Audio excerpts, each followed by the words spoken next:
আসসালামু আলাইকুম। দেখেন আমাদের বাসার নতুন মেম্বার মিঠু।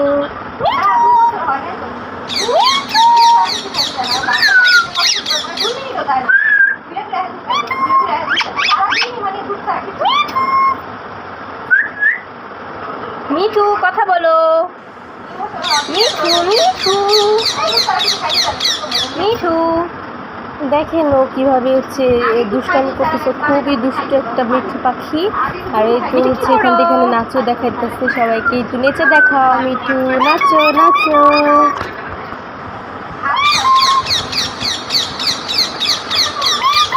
সারাদিনে কি করতে থাকে আর যাকে পায় তাকে হচ্ছে কামড় দিতে চায়। তো খুবই আমাদের নতুন মেম্বার হচ্ছে খুবই রাগী, কেমন হাঁ করে থাকে খালি কামড় দেওয়ার জন্য। তোমার দুষ্টু দুষ্টু পাখি, তুমি কামড় দাও। ওই দেখেন ওই ওর ঘরটাকে কীভাবে কামড়াচ্ছে।